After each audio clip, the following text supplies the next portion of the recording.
Dan kami bersyukur menerima firman Allah dengan ucapan syukur. Haleluya. Amin. Kepada hambanya kami silakan.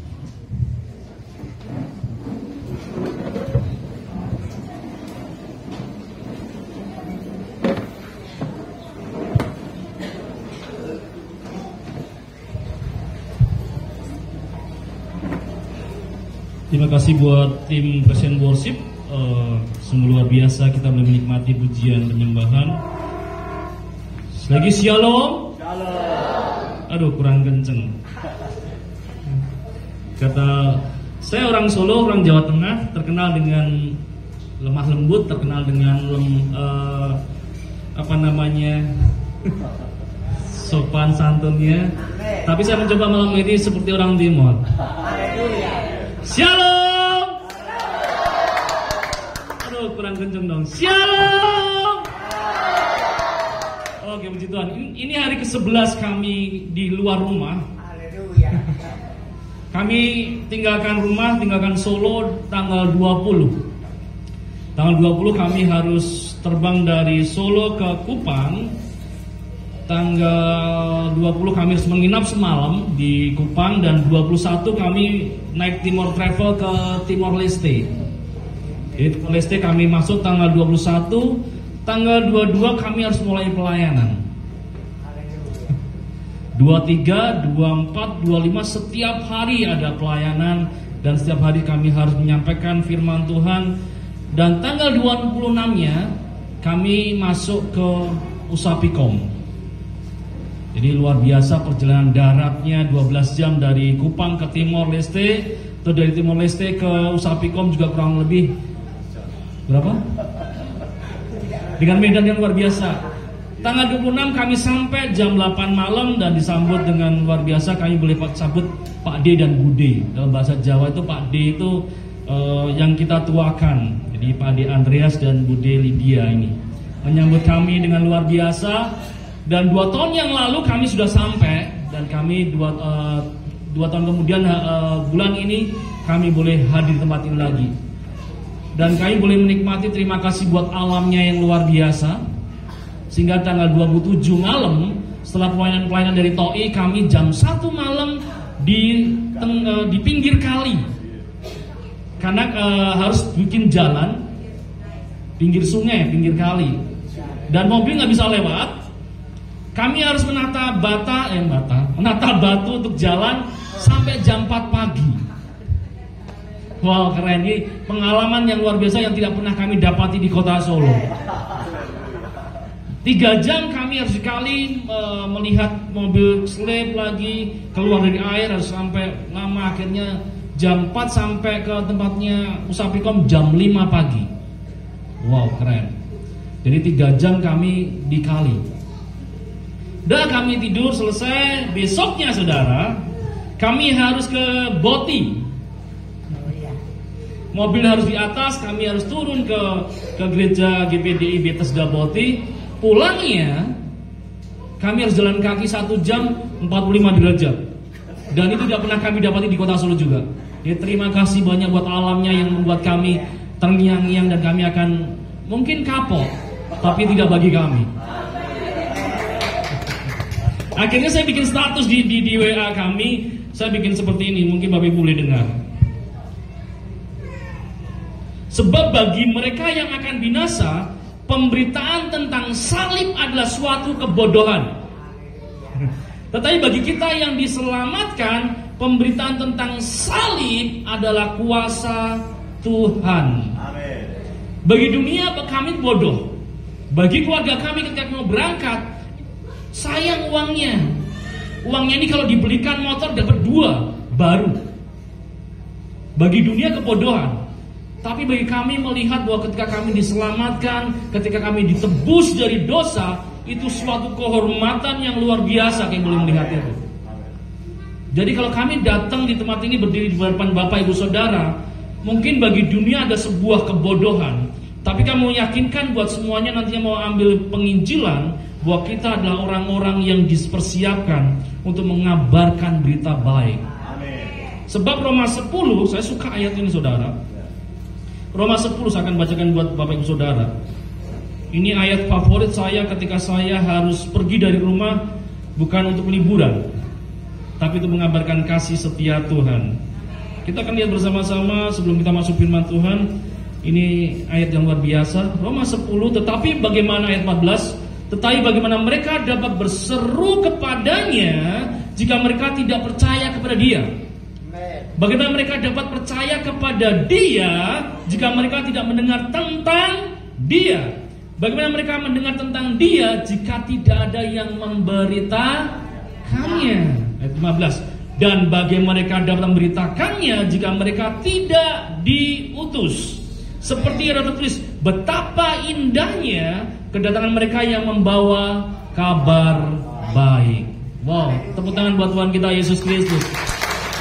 Jadi kedatangan kami di sini adalah sebuah kebahagiaan bagi kami untuk menyampaikan kasih setia Tuhan. Yang dulunya kami adalah orang-orang yang di luar kasih setia Tuhan, seharusnya kami dihakimi, seharusnya kami dihukum, tapi karena kasih Tuhan kami diselamatkan. Semua tim di sini punya pengalaman pribadi tentang Tuhan. Semua mengalami perjumpaan dengan Tuhan, bahkan punya pengalaman bersama Tuhan. Makanya ketika kita laku pertama tadi, ketika ku masuk ruang Maha Kudus dengan darah anak domba. Kita lihat kenapa Yesus disebut anak domba. Why? Mengapa? Coba kita lihat. Ketika kelahirannya di Bethlehem, di sebuah palungan, Bapak Ibu Saudara kalau mendengar kata palungan, apa yang dibayangkan? Apa Bapak? Tempat yang hina. Yang lain. Kalau Bapak Saudara mendengar kata palungan, seperti pujian yang tadi, seperti ya benar. Tadi gimana teksnya? Saya nggak bisa suara merdu, kalah orang dan orang timur. Seperti palungan, layakkanlah hatiku menyambutmu Tuhan. Jadi kalau Bapak Ibu Saudara mendengar kata palungan, apa yang di benak Bapak Ibu Saudara? Bapak tadi bilang tempat yang hina. Bapak yang berdiri, kalau Bapak dengar kata palungan, Bapak langsung berpikiran apa?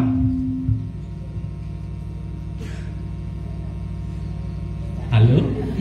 Masih berpikir? Oke, gak apa-apa. Yang muda-muda, kalau di sini Mas kan bahasa Jawa, kalau di sini Nona satunya apa? Kalau cowok nyong.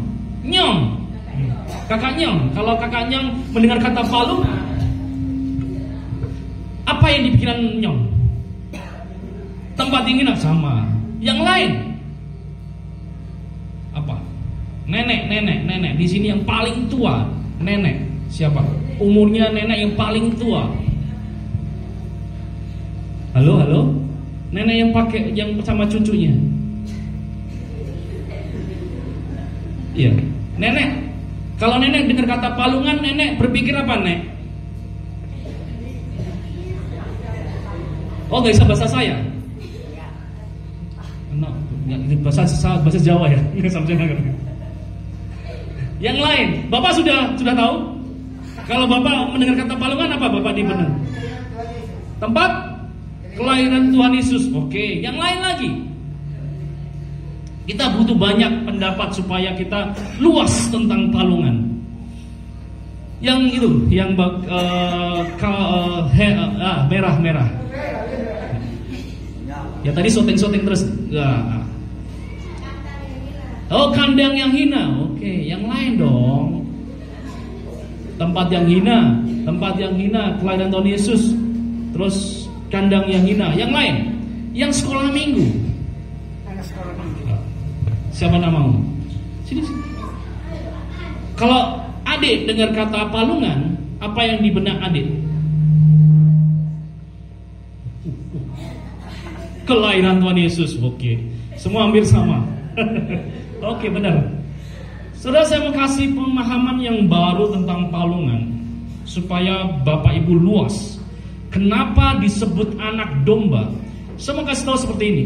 Di Bethlehem itu sebuah daerah di mana domba-domba itu dipelihara dan domba itu dipersiapkan untuk dipersembahkan di bait Tuhan. Saya ulangi, Bethlehem adalah sebuah daerah, sebuah tempat untuk memelihara domba yang dipersiapkan. Domba ini dirawat oleh penjaga, oleh gembala, supaya tidak bercacat celah, supaya tidak ada patah tulang atau luka. Semua benar-benar diperhatikan, suatu saat nanti dibawa ke bait Tuhan tidak bercacat dan tidak bercelah. Sudah jelas? Dan palungan ini biasanya untuk melahirkan domba. Ketika domba dilahirkan, diharapkan domba ini tidak sakit, tidak rusak, tidak mengalami cacat, sehingga ada lampinnya, supaya anak domba ini benar-benar dari bayi diteliti, tidak cacat, tidak ada celah, tidak ada patah tulang, benar-benar dipersiapkan nantinya untuk korban di bait Tuhan. Sudah mulai jelas? Mulai jelas? Dan Yesus dinubuatkan harus lahir di Bethlehem, supaya ketika disebut anak domba itu dipersiapkan dari sejak kelahirannya, dia nantinya dipersembahkan untuk menebus kita dari dosa. Tuhan kita bukan Tuhan yang ceroboh. Amin. Ketika Tuhan merencanakan sesuatu, Dia sangat detail, sangat teliti, sangat komplit, sehingga dari sejak semula sampai tempatnya pun dipersiapkan. Ada simbol-simbol yang dipergunakan. Ketika Yohanes 1:29 berkata, lihatlah anak domba Tuhan yang menghapus dosa manusia, kata Yohanes Pembaptis. Jelas di sini. Palungan ini bukan sekedar palungan, saudara. Dipersiapkan. Kalau sebelumnya anak domba secara hewani ini dilahirkan supaya tidak bercelah, dan kandang yang Bapak Ibu Saudara dengar itu bukan kandang pribadi. Itu kandang bait Tuhan, berarti bukan kandang perorangan. Ini dipersiapkan seperti gua, dan domba-domba di situ dipersiapkan bagi pengorbanan di bait Tuhan. Jadi jelas sekali ketika Yesus lahir di palungan, Dia seperti anak domba yang baru lahir, yang direncanakan sejak semula. Sehingga Filipi bilang gini, Dia mengosongkan dirinya dan mengambil rupa seorang hamba, dan Dia taat sampai mati di kayu salib. Jadi kalau ada kelahiran selalu berkata tentang kematian. Jadi Dia dipersiapkan. Bahkan ketika Dia di tengah jalan berkata, kalau boleh, lalukanlah cawan ini, tapi biarlah kehendakmu yang jadi. Saudara, mulai jelas, bukan sekedar palungan, tapi palungan punya makna yang dalam. Dilahirkan anak domba yang dipersiapkan oleh Tuhan kita 2000 tahun yang lalu, bahkan dinubuatkan oleh nabi-nabi sebelumnya. Wow, keren. Kalau saya membahas tentang kelahiran, itu berbicara tentang sesuatu yang dinubuatkan oleh nabi-nabi. Bahkan ketika sebelum ada kejadian yang melahirkan ini, Kejadian 3 berkata, biarlah keturunan dari wanita ini meremukan kepala ular, dan keturunan ular ini meremukan mentumitnya. Artinya gini saudara, ketika ada keturunan wanita dari Hawa ini, akan lahir seorang manusia yang akan menebus kita dari dosa. Belum jelas sampai Mika berkata, hei Efata, kota kecil, hei Bethlehem, akan lahir juru selamat, dan kau harus menamai dia Immanuel, Tuhan beserta. Oh, keren. Kalau Tuhan beserta dengan kita, dia Immanuel, Tuhan yang tinggal dalam hati kita. Seharusnya dia punya nama yang banyak. Saya suka lagu nomor 2 tadi. Masih ingat lagu nomor 2? Halo, mana yang WL tadi? WL-nya mana? Udah gak ada. Singer. Tadi lagu nomor 2 apa? Halo. Tadi ada nama-nama Tuhan yang disebutkan dalam lagu itu. Yahweh. Terus Rafa,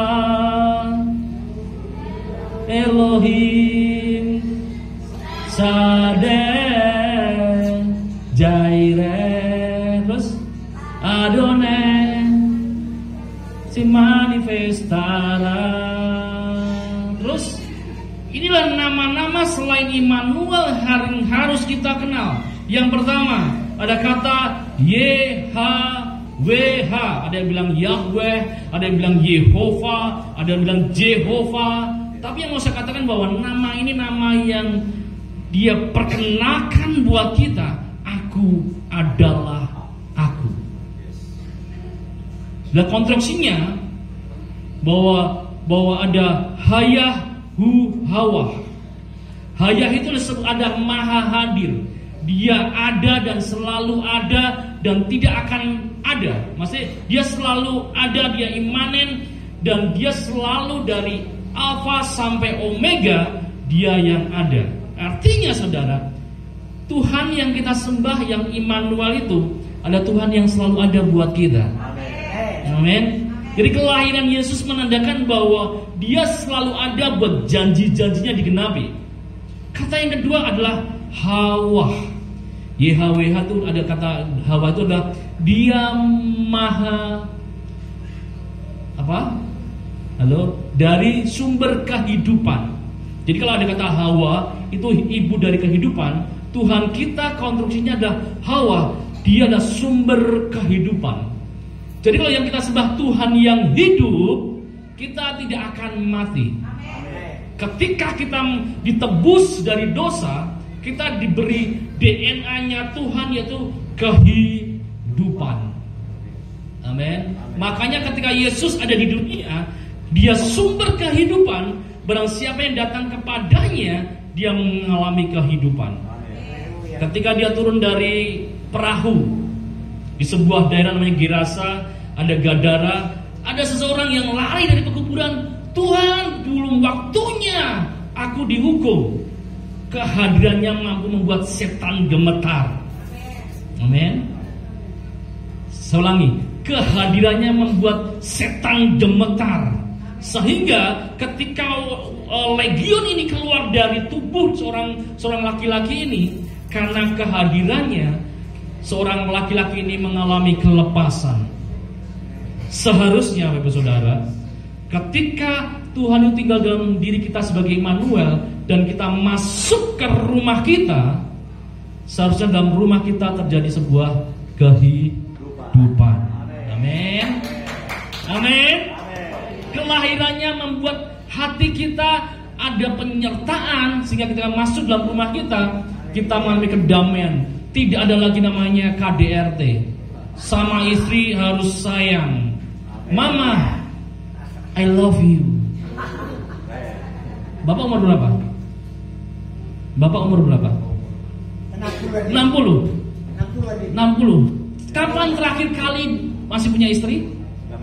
Sudah meninggal. Siapa yang masih punya istri yang umurnya 60-an? Halo. Halo. Yang mana ini?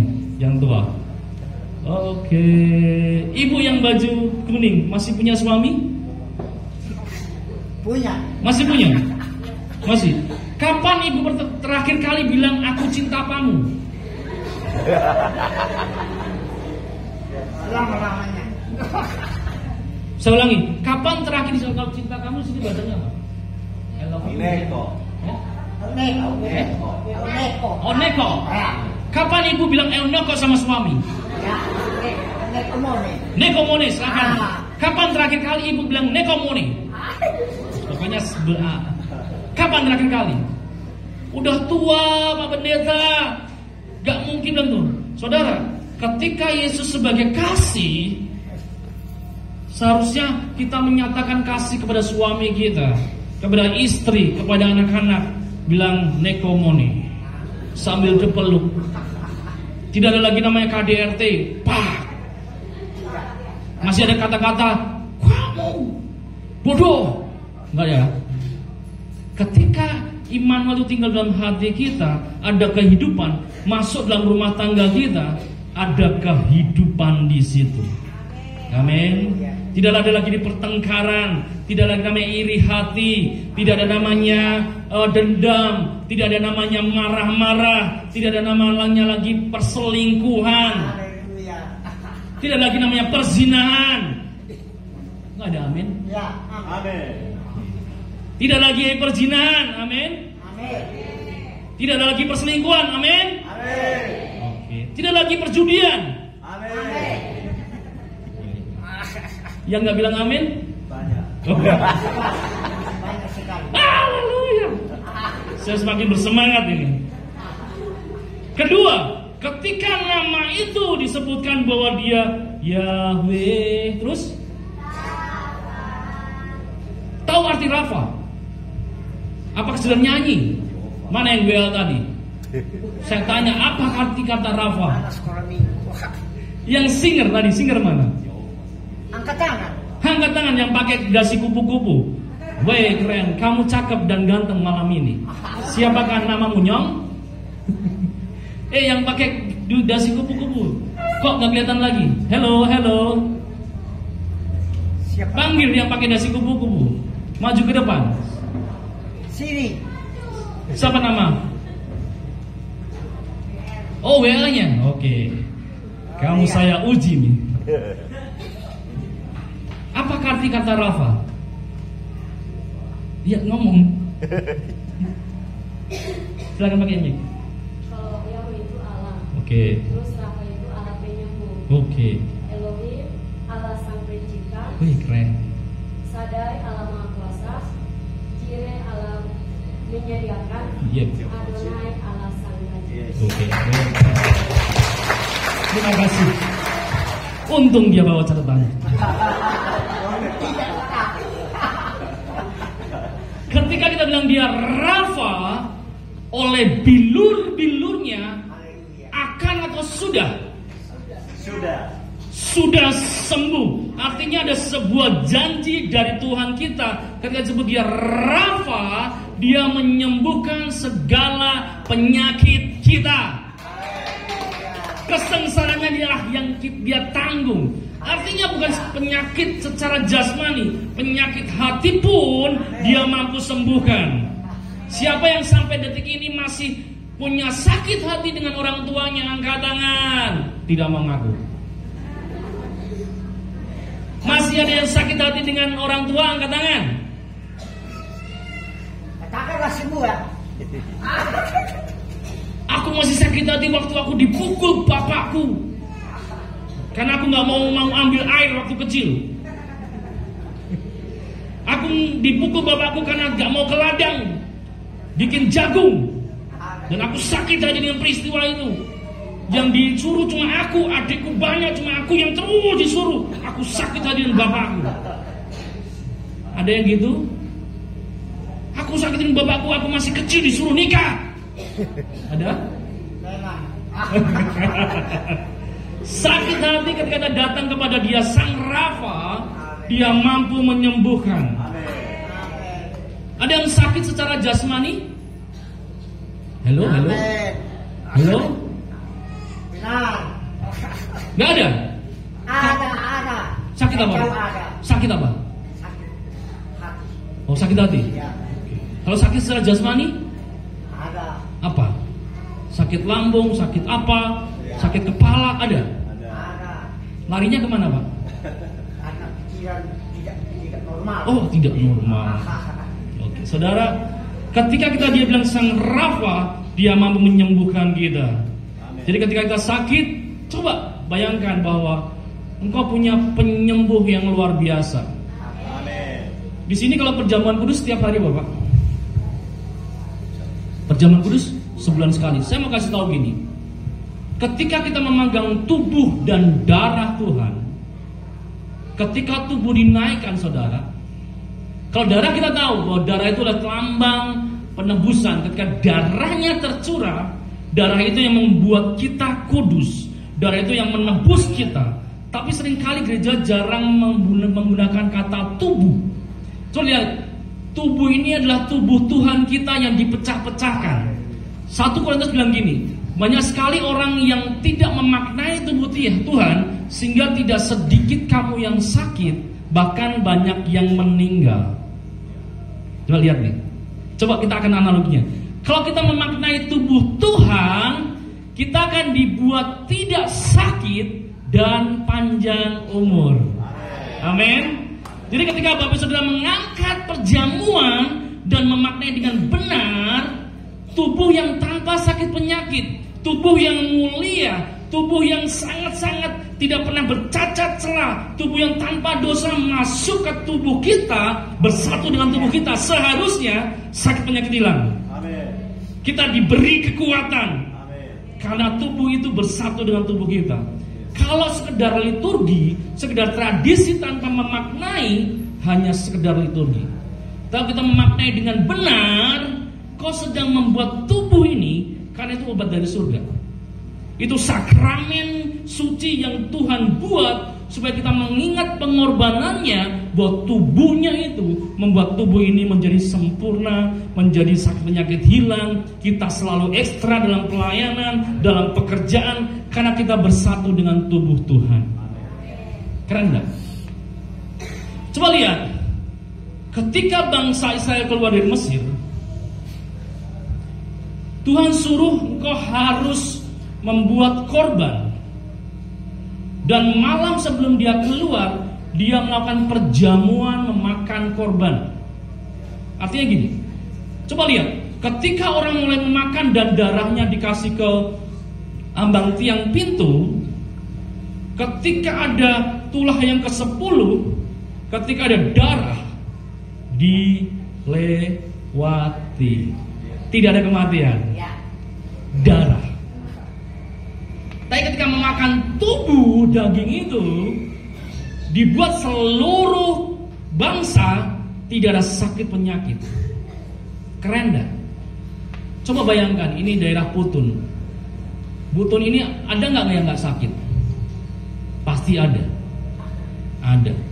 Bayangkan, jutaan orang bangsa Israel dibuat malam itu mengalami kesembuhan supranatural, sehingga besoknya dia berjuta-juta mulai keluar dari bangsa Mesir tanpa ada yang tergelincir, kata Mazmur. Artinya semua dibuat sehat ketika melakukan perjamuan. Dan gereja Perjanjian Baru kurang menyadari arti perjamuan ini. Luar biasa. Kita jadi melebar kemana-mana ini. Gak apa-apa ya. It's okay. Artinya gini, saya coba terangkan bahwa banyak fasilitas sorga yang belum dinikmati oleh gereja Tuhan.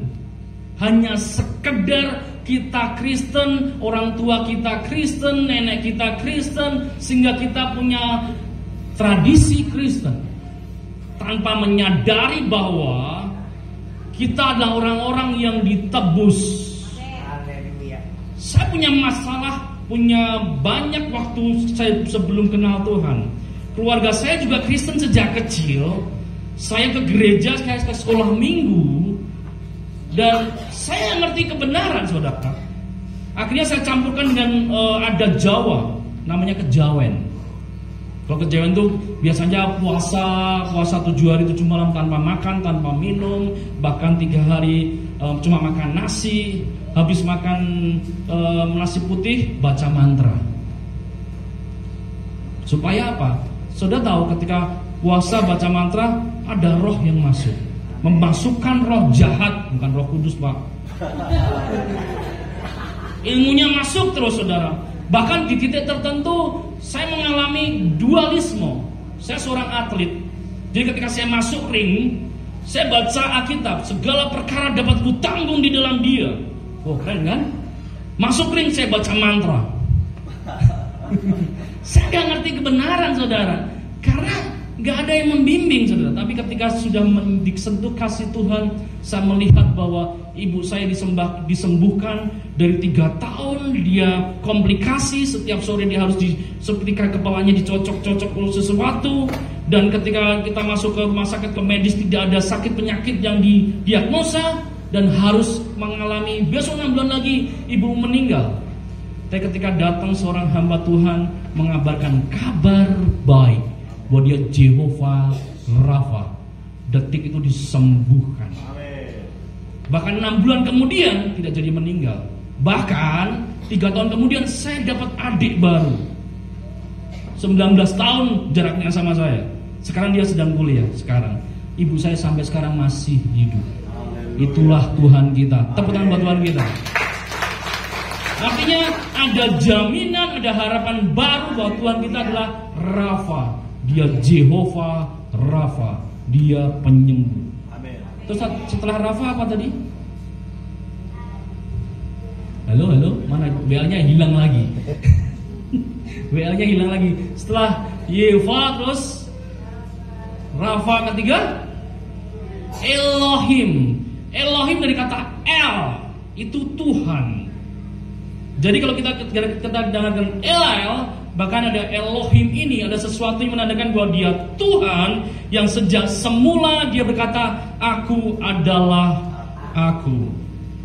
Elohim dari bahasa Ibrani dari kata El. Jadi kalau mungkin dia diterjemahkan jamak, tapi kita mau katakan bahwa dia adalah Tuhan yang kita sembah dan kita harus membuat dia adalah Elohim. Yang terus yang keempat apa tadi? Shaddai. Shaddai itu adalah Tuhan yang maha besar. Dia mengatakan bahwa ketika kita punya masalah yang besar, dia menandakan bahwa dia seorang raja yang berperang bagi kita. Oleh sebab Roma 10 berkata, aku lebih dari pemenang. Amin. Kita lebih dari pemenang. Amin. Wow, keren. Kalau kita melihat bahwa kita lebih dari pemenang, seharusnya ketika kita memuji Tuhan, kita semangat dong. Kemarin siapa yang lihat sepak bola? Siapa yang suka sepak bola? Oke, ketika gol gimana Pak? Bapak punya jago, ketika gol gimana? Ekspresinya gimana? Wow, gol! Tapi ketika nyanyi apa tadi? Apa yang nyanyi tadi yang bagus tadi yang apa tadi yang lagunya? Dia lahir untuk kami, dia mati untuk kami, dia bangkit. Wow. Semua ekspresinya nggak menandakan kita lebih dari pemenang, nggak mensyukuri bahwa Tuhan kita setelah lahir. Kita mengekspresikan cuma kayak sekedar nyanyi tanpa ekspresi, saudara. Kita mau nyanyi dengan ekspresi. Amin. Mau praktek? Oke. Coba nyanyi. Hatiku apa tadi? Tuhan. Oke, kita mau bergoyang malam hari ini. Amin. Ayo bagi berdiri bersama-sama. Kita nyatakan ekspresi bahwa Dia Tuhan yang luar biasa. Amin. Bisa? WA-nya mana? Bantu saya menyanyi nih. WA singer, come on. Kita mau sampai pagi. Setuju? Choir. Choir tamborin ke sini semua. Come on. Kita menyatakan Tuhan yang luar biasa. Amin. Bisa nyanyinya lagunya? Hatiku rindu Tuhan. Rindu melayani.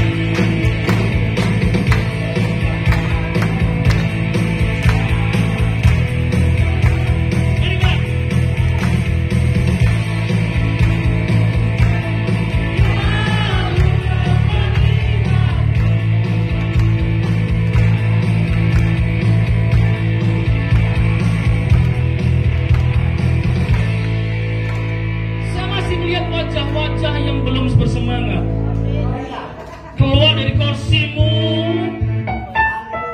tangan di atas dan mulai goyang. Mana anak muda? Maju ke depan anak-anak muda. Come on, anak-anak muda. 1, 2, 3. Hatiku rindu Tuhan.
Bapak, Ibu, anak mulai gandeng tangan. Ayo. Ayo, ayo. Bapak, yang bapak cari ibunya, ibu cari bapaknya. Ayo, ayo, ayo. Ayo. Gak pernah diam aja. Yang bapak cari ibunya, cari anak-anaknya, gandeng tangan. Halo, halo. Apakah tidak ngerti bahasa saya? Ayo. Yang bapak cari ibunya, cari anak-anaknya, gandeng tangan. Ayo. Ayo. Saya tunggu. Apa nggak ngerti bahasa saya? Coba bahasa sini. Yang bapak cari istrinya, keluarganya, gandeng tangan. Coba bahasa sini apa? Bapak mpoi mau enak ini mah maksudnya gitu. Oke. Ayo gandeng, gandeng, gandeng, gandeng, gandeng. Angkat gandengannya, Oke. Haleluya. 1, 2, 3. Hatiku rindu Tuhan.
Terima kasih. Kalian keren-keren, luar biasa. Silakan duduk di situ. Temani saya. Lukas 2 ayat 13 berkata ini. Dan tiba-tiba tampaklah bersama-sama dengan malaikat itu sejumlah besar bala tentara sorga sambil memuji. Saudara, ketika Yesus lahir itu tradisi sorga. Amin. Ulangi, ketika Yesus lahir ada tradisi sorga. Malaikat segenap bala tentara surga memuji karena ada kelahiran Sang Mesias. Sehingga kalau malam hari kita merayakan kelahirannya, itu tradisi surga yang diadopsi ke dunia untuk kita rayakan. Jadi saudara jangan malu-malu untuk menyembah Tuhan kita. Sebab katanya kemuliaan bagi Tuhan di tempat yang maha tinggi dan damai sejahtera di bumi di antara manusia yang berkenan kepadanya. Wow. Jadi kalau malaikat saja menyambut kedatangannya, sehingga bala tentara surga menyambut kedatangannya, bahkan mungkin ada suara sangkakala. Sudah tahu sangkakala seperti apa? Halo, saya bawa alatnya. Boleh ke sini anak saya nomor 2. Ini sangkakala, saudara. Ke sini dong. Ini sangkakala terbuat dari tanduk domba jantan. Ini alat musik yang Tuhan perkenalkan waktu itu karena belum ada listrik. Jadi dulu nggak ada keyboard. Maaf, dulu nggak ada keyboard ya. Dulu nggak ada drum. Dulu nggak ada. Hanya alat musik ini yang bahkan ketika nanti kedatangannya akan ada suara sangkakala yang dibunyikan ketika kedatangannya. Bunyinya seperti apa? Mulai bisa dulu. Coba bunyikan. Oh iya.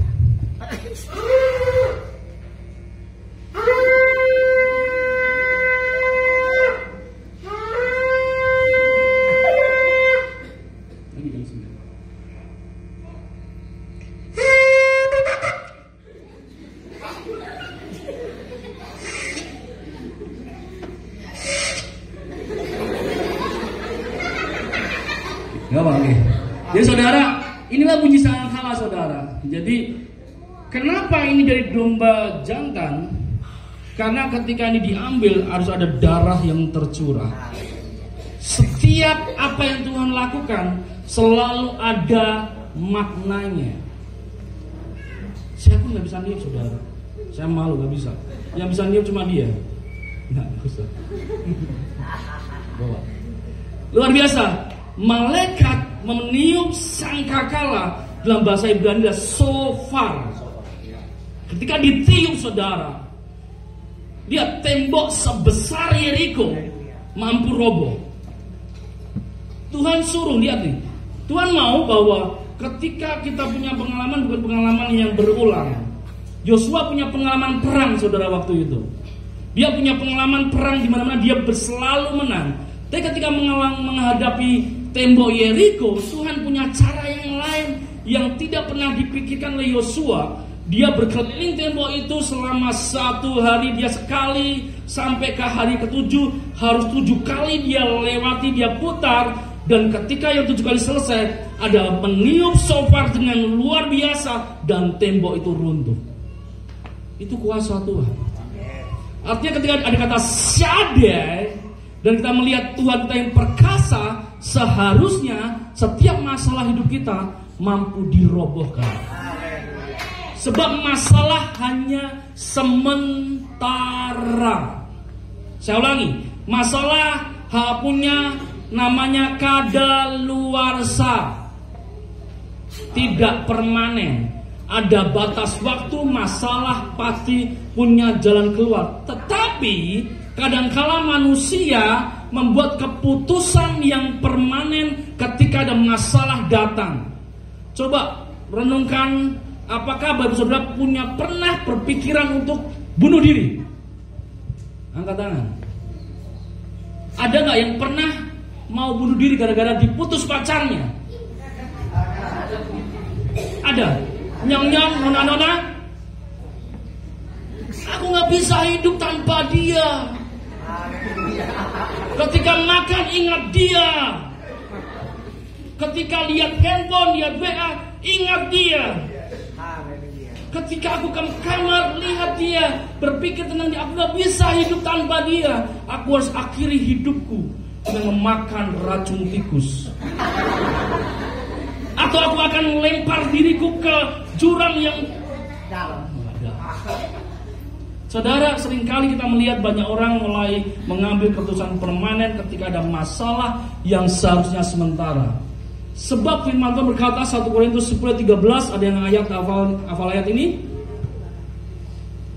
Pencobaan-pencobaan yang kamu alami ialah pencobaan yang biasa, yang tidak melebihi kekuatanmu. Ketika kamu dicobai, apa? Dia Tuhan yang adil dan setia. Dia akan memberikan kamu jalan sehingga kamu dapat menang. Keren. Dia sadar, saudara. Anak-anak yang di tempat ini, saudara, ketika kau punya Tuhan yang hidup, kau mampu bersinar nantinya. Meskipun kau anak daerah, tapi ketika kau percaya sama Tuhanmu, Dia akan ubah cara berpikirmu. Engkau akan dikembalikan lagi seperti Taman Eden. Engkau imago Dei. Kau serupa dan segambar dengan penciptamu. Tapi gara-gara dosa, saudara dibuat tidak jenius. Saudara berpikir rendah diri. Engkau punya harga diri yang lemah karena engkau dilahirkan di suatu keluarga yang miskin. Tiap hari mengalami kegagalan dan tidak ada masa depan yang cerah. Saya mau kasih tahu malam hari ini, ketika engkau percaya pada kelahirannya, kau punya masa depan yang penuh dengan harapan. Amin. Kau mampu akan tampil dari gereja ini, gereja Pantekosta Berkat Selamat, akan muncul anak-anak muda yang seperti Daniel, Sadrak, Mesak, Abednego, di orang-orang yang luar biasa. Yang percaya katakan amin. Anak-anak muda percaya? Kau bukan hanya sekedar menyanyikan Dia Tuhan yang Maha Besar, praktekkan dalam kehidupanmu. Setuju? Kau harus keluar sehingga kau menjadi orang-orang yang tampil bersinar, karena ada Tuhan yang hidup ada dalam hatimu. Kalau kau rendah diri, itu tipu muslihat setan supaya kau tidak bisa mampu bertumbuh. Kau dibuat tidak jenius, kau dibuat kerdil pikirannya, sebab ada setan yang sejak mulanya ada dosa yang membuat kita terpisah dengan Tuhan. Kabar baiknya malam hari ini, mari kita lihat ke Bethlehem. Ada apa dengan Bethlehem? Ada kelahiran Sang Juru Selamat. Ada palungan yang dipersiapkan.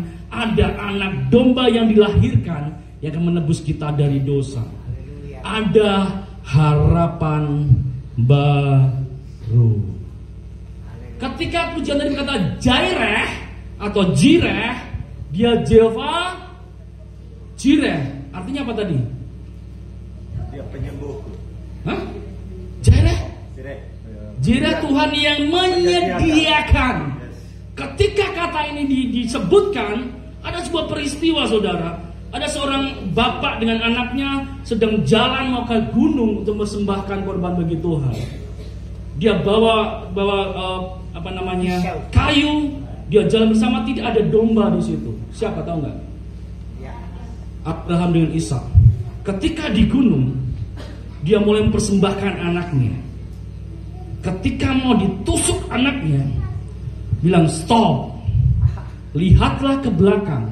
Ada domba yang tanduknya kena ranting. Dia berkata, Jehovah Jireh, aku yang menyediakan. Yang tidak ada menjadi ada.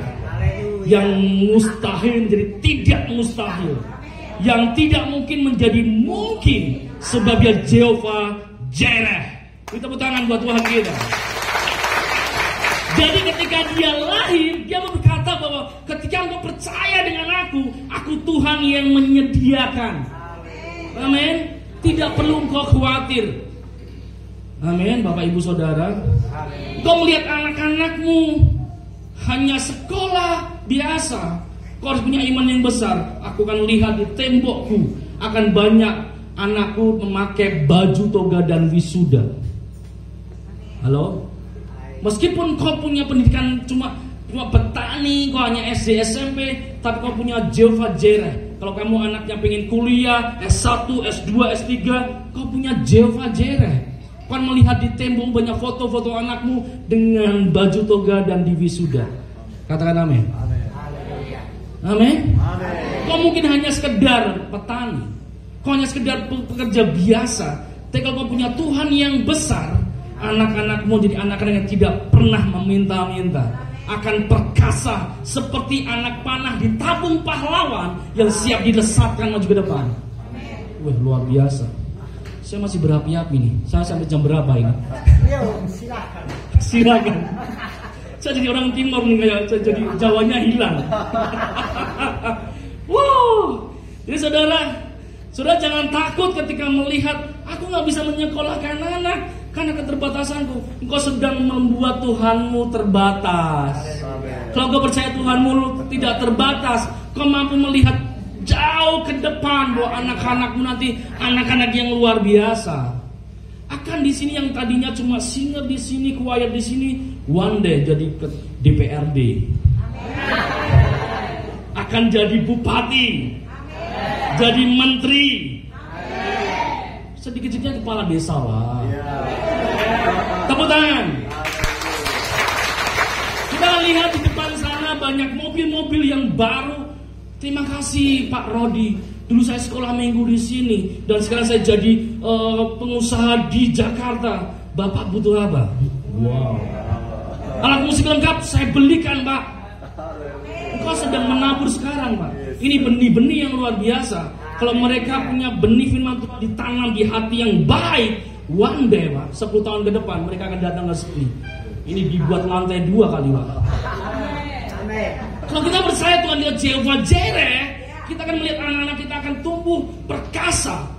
Tidak lagi minder, tidak lagi ketakutan, tapi dia mulai seperti ini. Ada sebuah ayat seperti ini. Sekarang tegaklah kepalaku, hadapi lawanku yang berada di sekelilingku. Ketika kita melihat Tuhan kita Jehovah Jireh, kita nggak mulai menunduk lagi. Sebab firman Tuhan, dia menyediakan hidangan di hadapan lawanku. Wow, Mazmur selalu berkata, dia Tuhan yang dahsyat. Coba lihat, ini mungkin hanya anak-anak biasa. Tapi kalau Bapak mulai menaruh harapan kepada Tuhan kepada dia, kita akan lihat anak-anak di sini nantinya bertumbuh secara luar biasa. Tidak lagi yang putus sekolah, tidak ada lagi namanya hamil di luar nikah. Amin. Tidak lagi namanya putus sekolah, nggak ada lagi. Dia akan menjaga kekudusannya dengan pacaran yang kudus. Amin. Siap menjaga keperjakaan dan keperawanan. Ini komitmen saudara. Amin. Gereja ini harus hidup dalam kekudusannya Tuhan, di mana anak-anak mudanya menjadi contoh. Aku akan menjaga keperjakaanku, menjaga keperawananku sampai aku diberkati di tempat ini. Amin. Karena selalu setan melihat ada peluang berzina, dia akan masuk dalamnya dan merubah anak-anak muda yang dulu sekolah minggu aktif. Ketika mulai belanja dewasa tanpa kebenaran firman Tuhan, akan banyak orang-orang yang maaf. Kemarin WL di sini, besoknya sudah pakai drum band, karena perutnya buncit. Saudara, kita akan melihat gereja ini mampu mengubah anak-anak muda, sebab kita semuanya marilah pergi ke Bethlehem. 2000 tahun yang lalu ada juru selamat datang. Sehingga kalau kita gereja ini gereja yang benar, kita memberitakan Yesus kita, Yesus yang mampu mengubahkan. Dia Jehovah Jireh.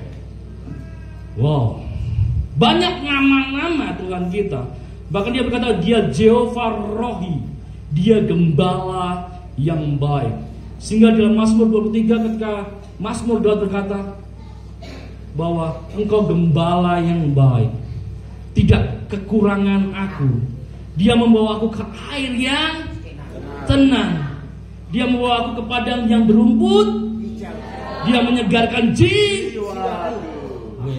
Terus dia dalam lembah kekelaman, dalam lembah bayang-bayang maut, gadamu dan tongkatmu itu yang wow, keren. Di hadapan lawanku kau menyediakan hidangan,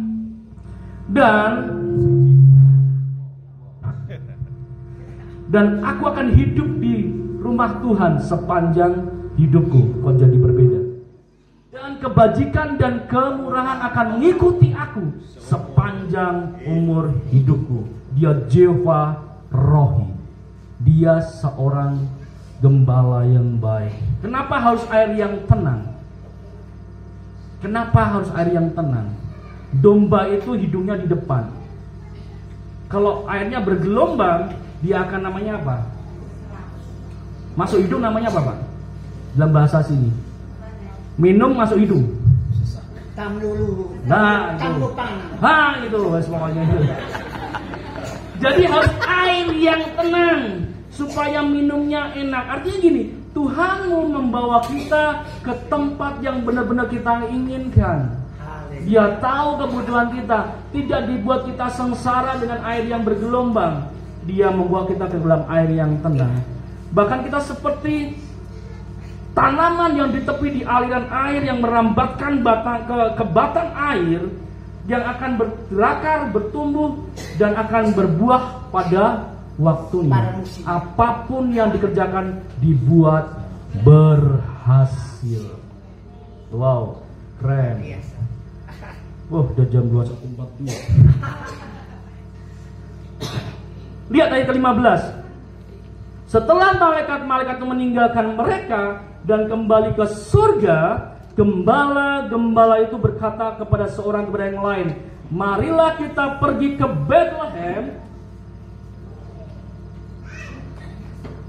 untuk melihat apa yang terjadi di sana. Jadi gembala tadi yang biasanya melihat kelahiran anak domba di atas palungan yang ada lampinnya, sekarang dia melihat anak domba yang daripada Tuhan yang akan menebus hidupnya. Dia nggak bawa harta bendanya, dia nggak punya harta benda, dia hanya sebagai penjaga hewan, tapi dia datang dengan hati untuk melihat kelahiran bayi itu. Mungkin saudara nggak punya harta benda datang ke gereja ini, hanya tenaga, hanya waktu, tapi kita punya kerinduan melihat bayi itu lahir, saudara. Tapi di sisi lain ada seorang, bahkan beberapa orang punya kekayaan, bahkan jauh ribuan kilometer dari Bethlehem, tapi dia menggunakan tenaganya, waktunya, bahkan harta bendanya berbulan-bulan untuk berjalan melihat bintang. Ketika bintang itu tepat di kandang itu, dia datang. Coba lihat di Matius pasal 8 tentang Majus. Kita lihat Matius ayat berapa tentang orang Majus. Matius pasal kedua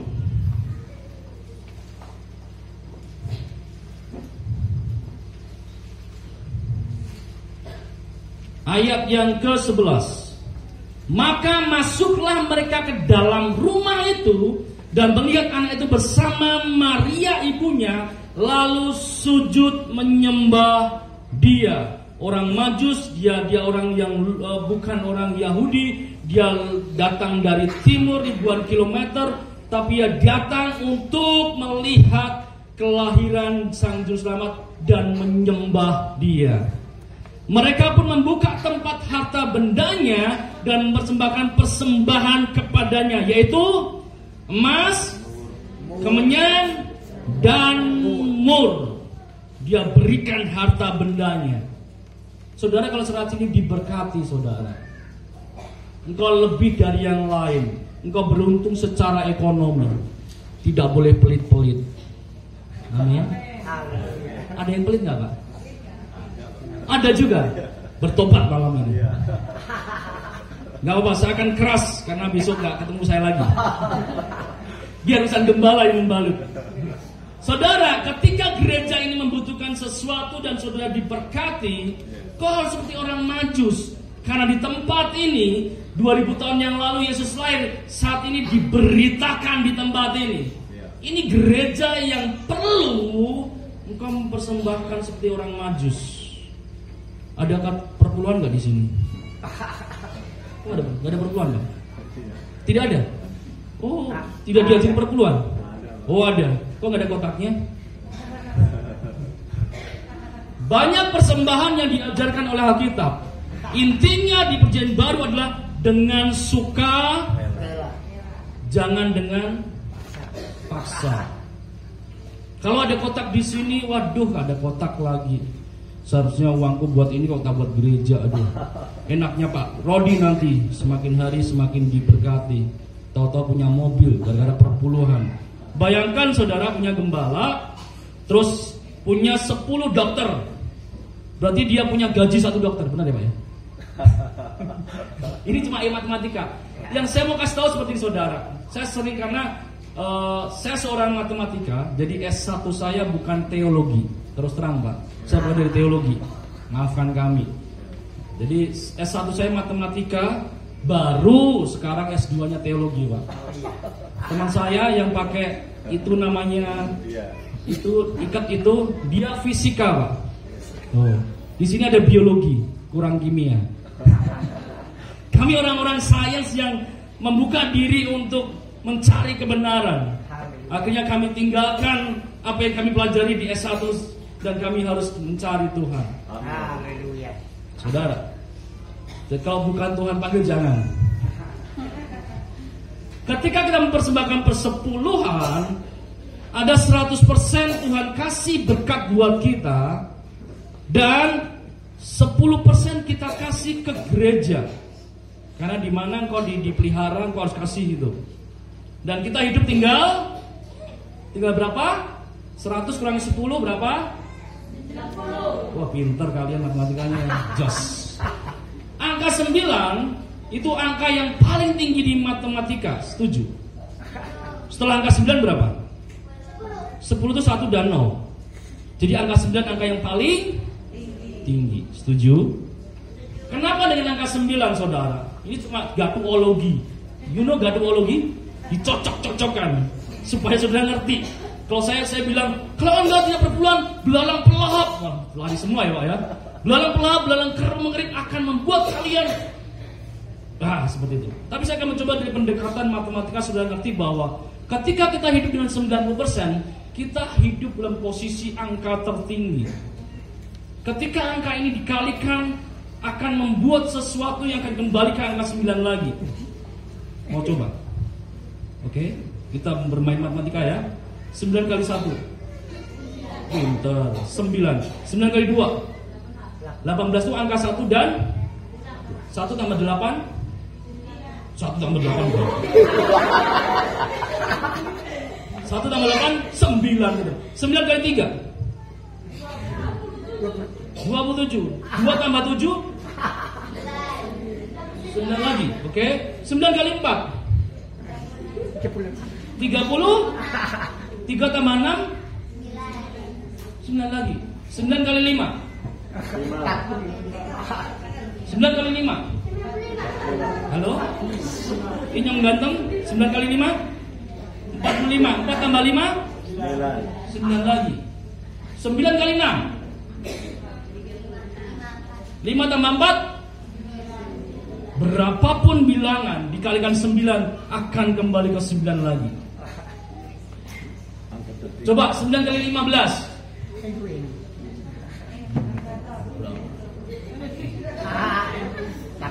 9 kali 15 1 3 1 tambah 3 tambah 5 mau berapa coba?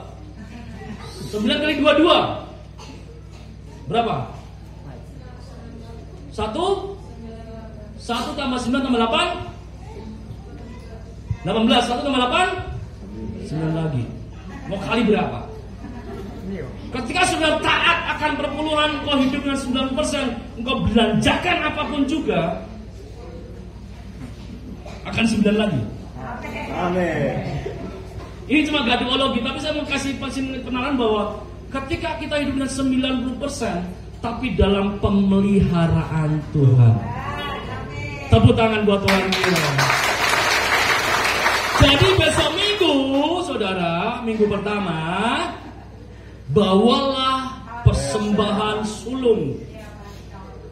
Ya kan, persembahan sulung, persembahan persepuluhan, banyak banget, memang banyak, saudara. Gereja ini butuh operasional. Ketika keyboard ini berbunyi, harus ada listrik yang kita isi.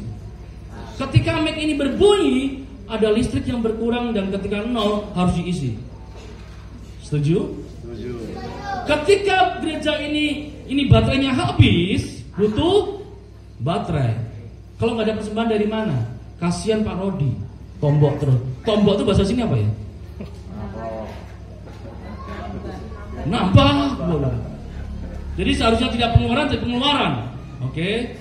Kalau gentengnya atau sengnya ini bocor, ketika manggil tukang, butuh uang enggak? Kalau saudara nggak pernah persembahan, saudara cuma menikmati parodi menyampaikan firman Tuhan, saudara nggak mau ngasih persembahan, ya biarinlah. Yang bangun-bangun parodi ngapain aku ikut-ikutan? Wow, kita jadi hati yang keras. Demi mendengar firman Tuhan di malam hari ini, marilah pergi ke Bethlehem. Kalau dulu palungan itu ada di 2000 tahun lalu di Bethlehem, sekarang Yesus itu diberitakan di tempat ini.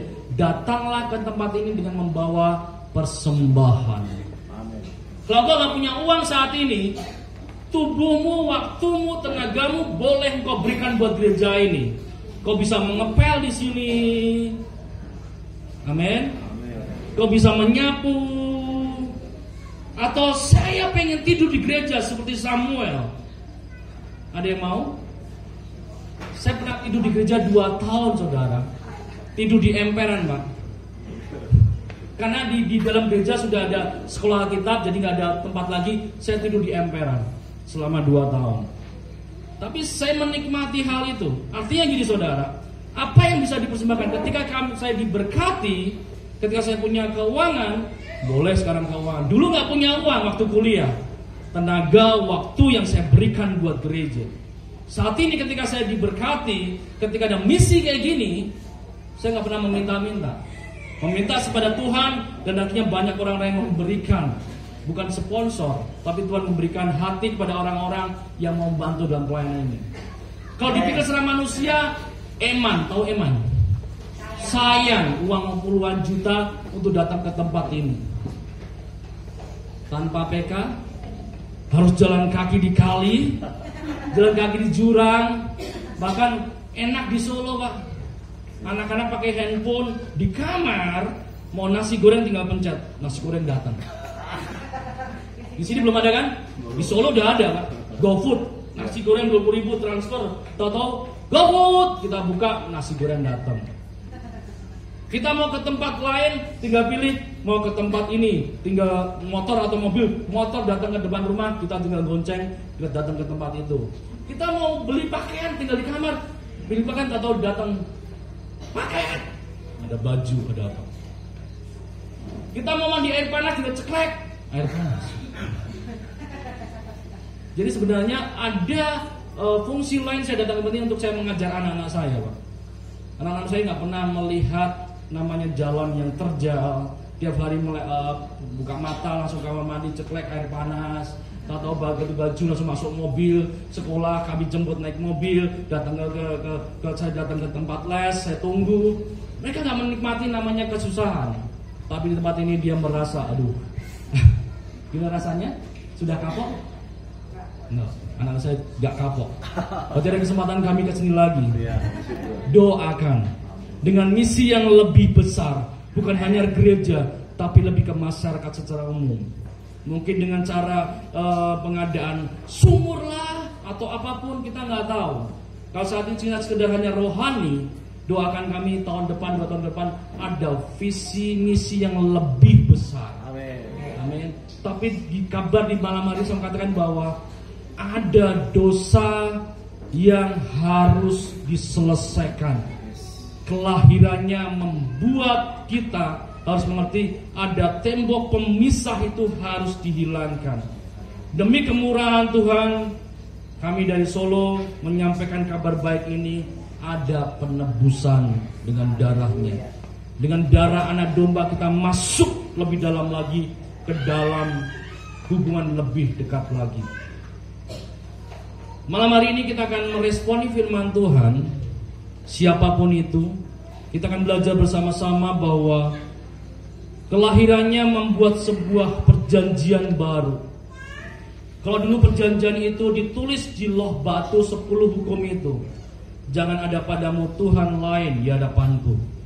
Jangan ada padamu, istilahnya kamu membuat patung yang menyerupai apapun juga di langit di atas, bumi di bawah, dan sujud.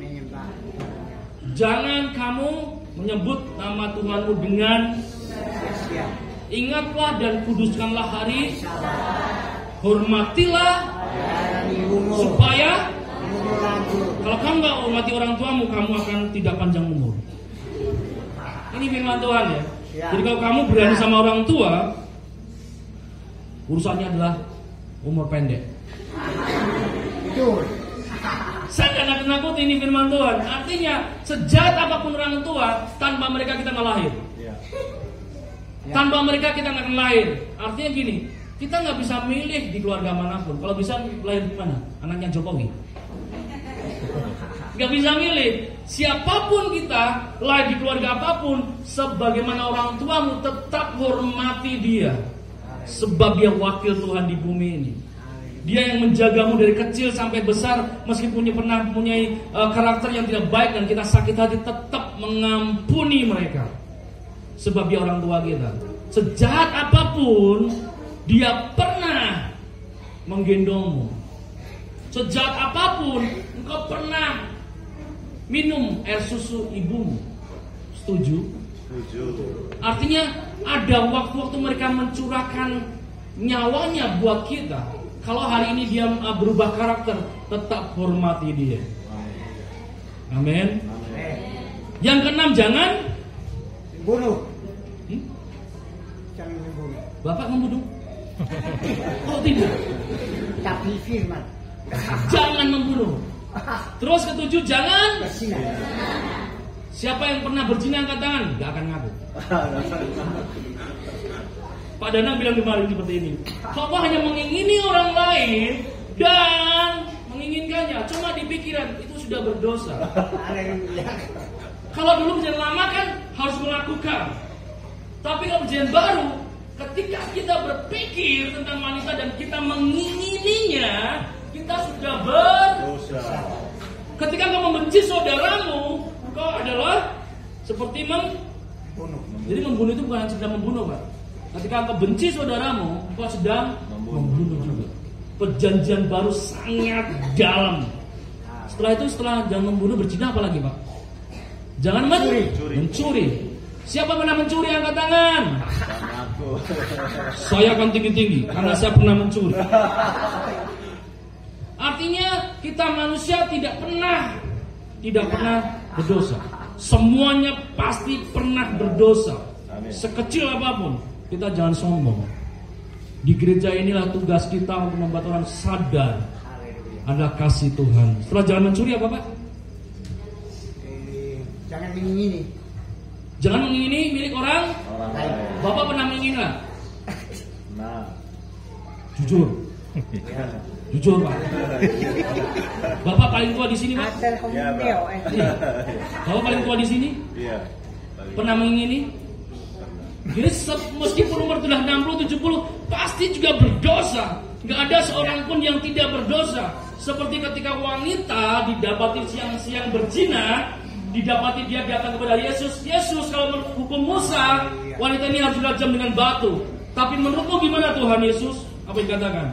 Dia menunduk, dia menulis di lantai, di batu itu dan berkata gini, siapapun yang tidak berdosa, lempari dia pertama kali dengan batu. Dari yang tertua, Pak, mundur teratur. Artinya dari muda sampai kecil, gak ada yang tidak berdosa. Semuanya berdosa. Hanya Yesus sendiri. Aku tidak menghukum engkau. Pergilah dan jangan berbuat dosa. Yesus tidak pernah berbuat dosa, tapi dia tidak mau merajam batu. Sebab dia memberitakan Injil kasih karunia dan kebenaran. Kasih karunia-Nya kita diselamatkan. Kasih karunia-Nya wanita ini tidak jadi dirajam batu, tapi kebenarannya kita harus hidup dalam kekudusan. Kau datang ke gereja ini, kau punya kasih karunia ditebus dari dosa, konsekuensinya kita harus hidup dalam kebenaran firman Tuhan. Tapi seringkali dosa itu yang membuat kita terpisah. Jadi kita seringkali meminta tapi tidak pernah dikabulkan karena kita ada dosa yang belum diselesaikan. Dosa apa itu, Pak? Dosa yang dilakukan oleh leluhur kita. Ini ke dalam, ini terakhir supaya saya pulang dengan semangat karena memberitakan Injil kasih karunia ini. Artinya gini, kita punya dosa aktif. Kita sering mengaku dosa karena kita melakukan dengan sadar, Tapi seringkali kita nggak sadar ada dosa pasif yang kita tidak melakukan tapi kena imbasnya. Contoh, Adam dan Hawa itu berdosa. Ketika Kejadian 3 berkata bahwa engkau akan terkutuk, bahwa engkau laki-laki kau akan bersusah payah mencari rezeki. Kau akan berpeluh dalam mencari keuangan. Engkau akan Senin tiap hari akan bekerja keras untuk memenuhi kebutuhan keluargamu. Itu kutuk. Artinya gini, kita dilahirkan dengan berkat dan kutuk bersama-sama. Kita diberkati, kita juga dikutuk sama, Pak. Jadi ketika kita dapat uang, tahu-tahu anak sakit.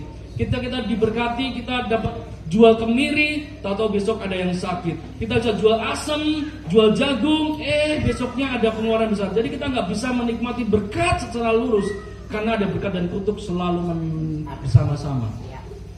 Salah satunya gini, ketika nenek moyang kita menyembah Tuhan yang lain, kita berkata, aku Tuhan yang cemburu.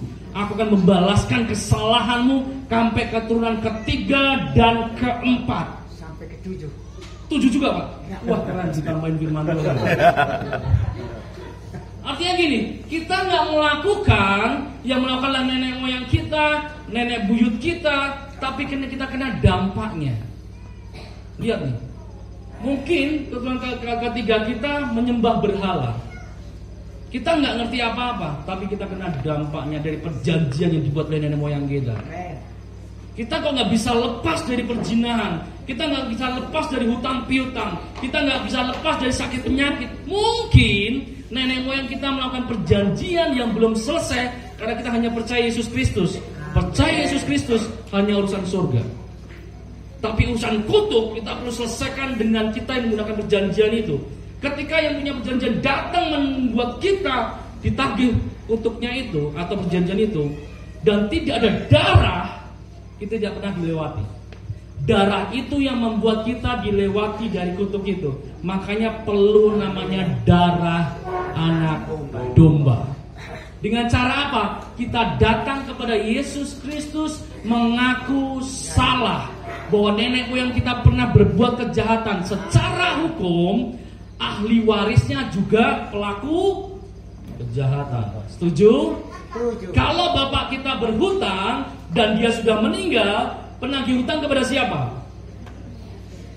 Kepada anaknya, kepada ahli warisnya. Artinya anaknya nggak pernah membuat hutang, nggak pernah membelanjakan uang itu, tapi secara hukum penagih hutang sah menagih hutang kepada anaknya.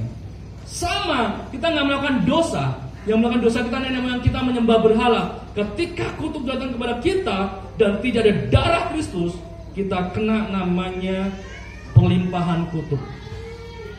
Demi kemurahan Tuhan yang mau lepas dari kutuk nenek moyang, terutama dengan perzinahan, tentang keuangan, tentang sakit penyakit, dia Jehovah Rafa, dia Jehovah Jireh, dia El Shaddai.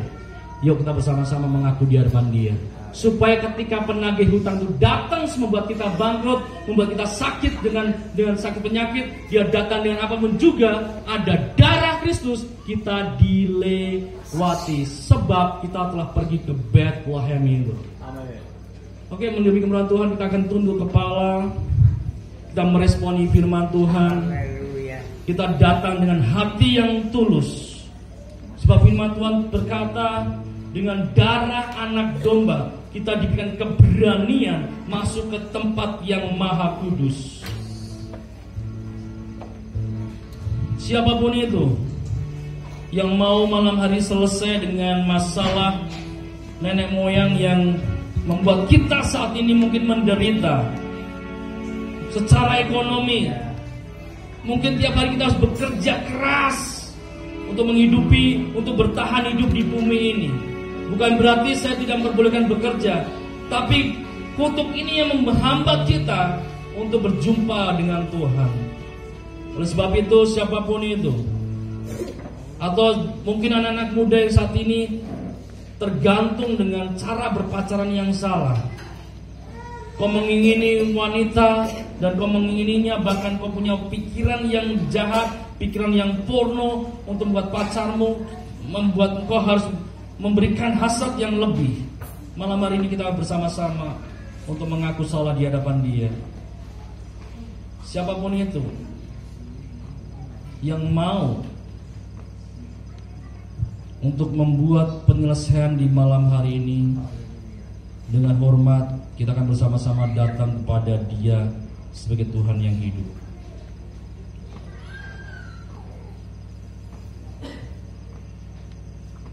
Siapapun itu, mulai tilik hati masing-masing.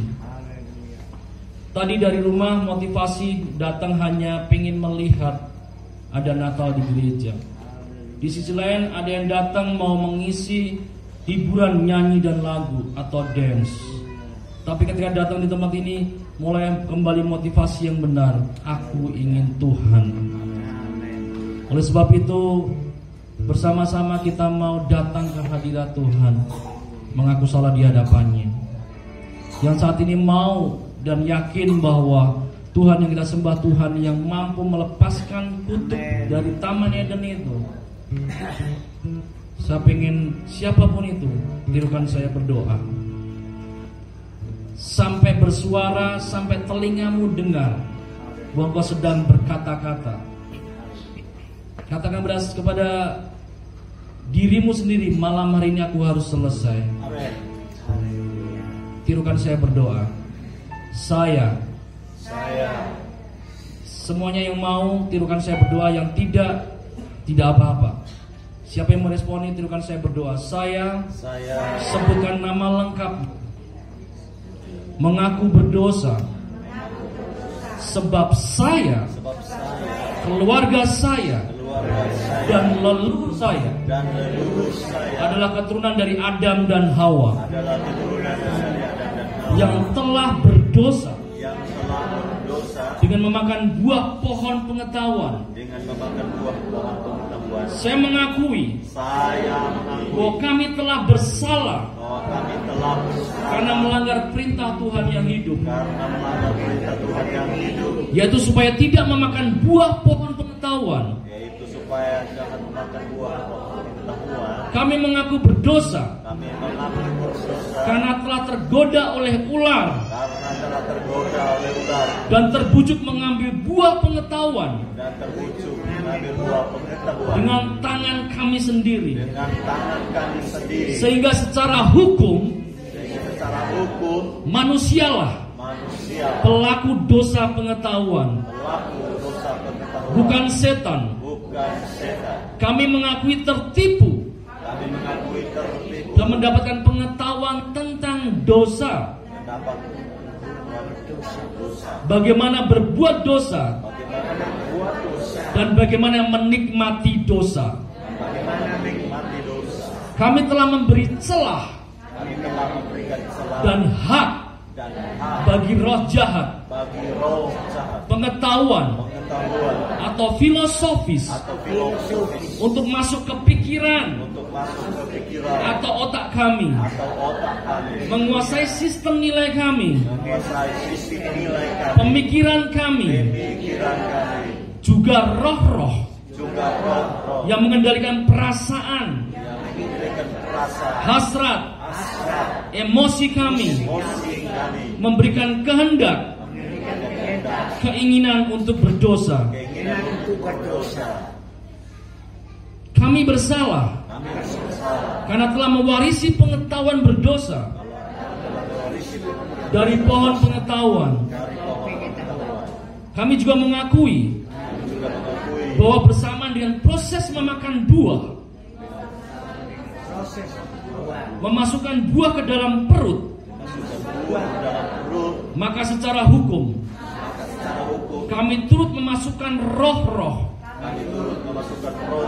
setan, pembawa pengetahuan jahat ke dalam perut kami, lalu bercokol di perut dan menguasai tubuh kami, membuat tubuh kami tercemar. Kami memohon ampun karena telah mencemari tubuh kami, keturunan kami, serta tanah tempat tinggal kami. meninggalkani. Kami mengaku berdosa Kami mengaku berdosa karena mempercayai Tuhan yang salah, karena kami percaya Tuhan yang yaitu ular tua yaitu ular tua yang menipu dengan ajaran palsu yang menipu dengan ajaran palsu untuk meragukan untuk meragukan Yehova. Yehova. Kami mengaku bersalah Kami mengaku bersalah karena dosa ini karena dosa ini juga mewujud dalam beragam agama yang mengklaim ajarannya yang mengklaim berasal dari pohon kehidupan, tapi sebenarnya berasal dari pohon pengetahuan yang membawa dosa. berasal dari pohon pengetahuan yang membawa dosa. Kami juga mengaku berdosa Kami juga mengaku berdosa karena memiliki hasrat untuk memberontak karena memiliki hasrat untuk memberontak dan melakukannya dan melakukan dengan sengaja. dengan sengaja. Kami melawan perintah Tuhan yang hidup. Kami mengaku berdosa. Kami mengaku berdosa Kami ingin menjadi raja bagi diri kami sendiri, ingin menjadi raja untuk diri kami sendiri. raja semesta, Raja semesta menjadi setara dengan yang maha jadi tinggi. setara dengan maha tinggi. Kami menjadi sombong Kami menjadi sombong dan bermegah atas diri kami. berpegang diri kami. Padahal segala kelebihan kami Padahal segala kelebihan berasal dari Tuhan yang hidup. asal dari Tuhan yang hidup. Kami mengaku bersalah Kami mengaku bersalah telah tergoda oleh musuh, tergoda oleh setan oleh setan untuk mengingini pengetahuan untuk mengingini pengetahuan yang bukan milik kami. Dan sekarang kami terbebani dan sekarang kami oleh pengetahuan itu. oleh pengetahuan itu Kami malu kami malu dengan diri kami sendiri, dengan diri kami, menolak diri kami sendiri, menolak diri kami sendiri, menolak jiwa kami, menolak jiwa kami, menolak tubuh kami. menolak tubuh kami. Kami mengakui Kami mengakui mewarisi mewarisi roh filosofis roh filosofi atau roh pengetahuan, atau roh pengetahuan, roh perasaan, roh rasa, dan roh kehendak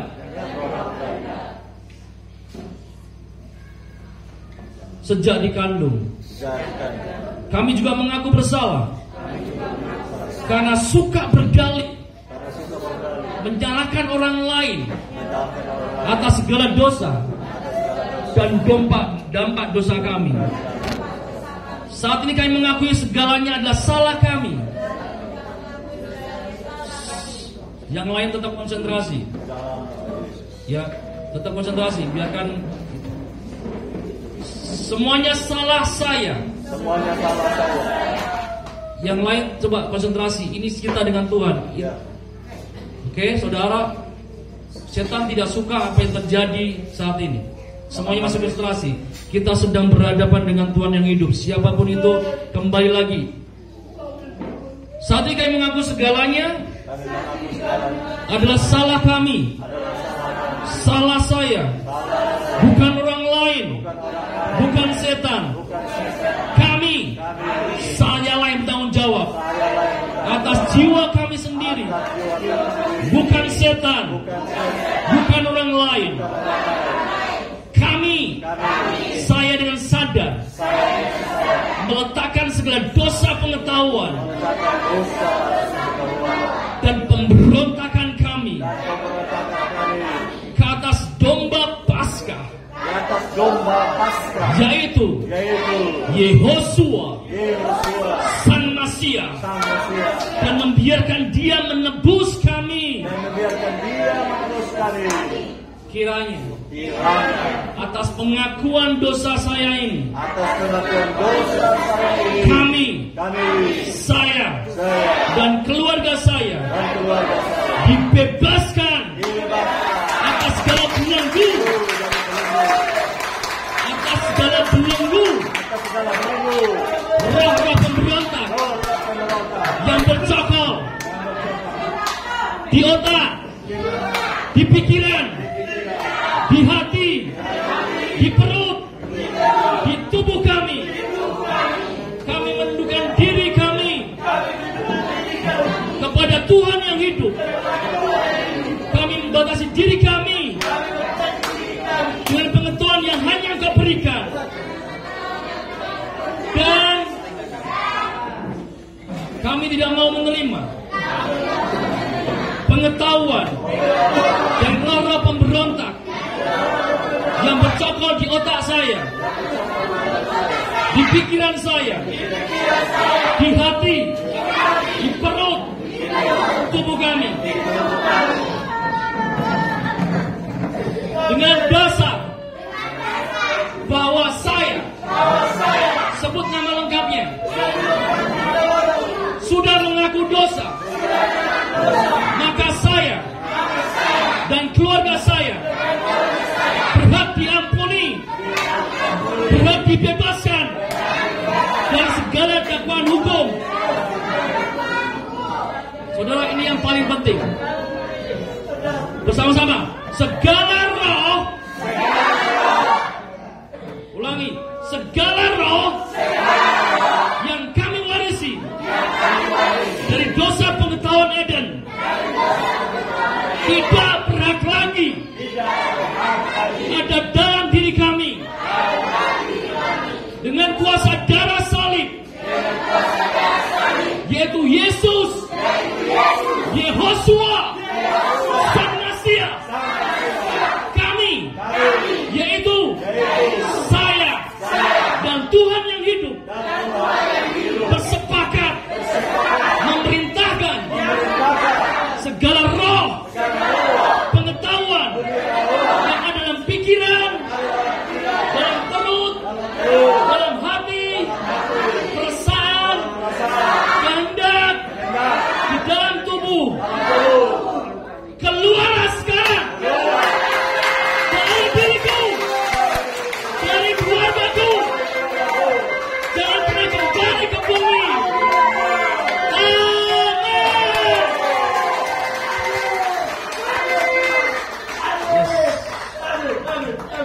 Yes, Lord. Saudara, bahwa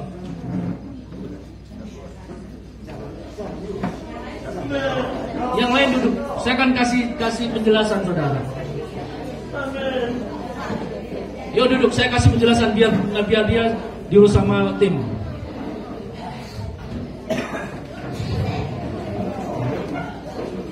Ini buka-buka supaya angin masuk.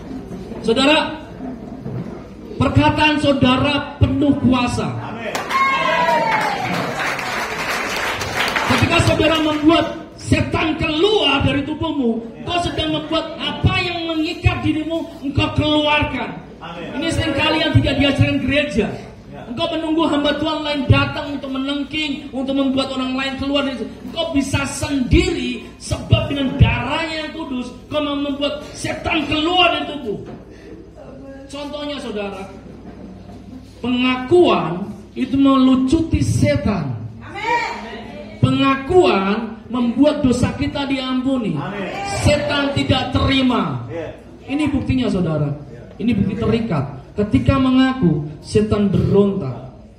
Haleluya. Kita nggak usah menengking dari sini, nggak bu. Ketika engkau mengaku bersalah, kau sedang melucuti setan itu.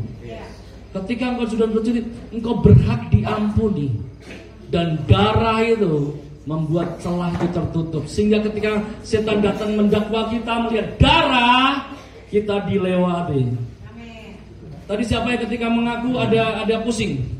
Apa yang kau rasakan ketika mengaku?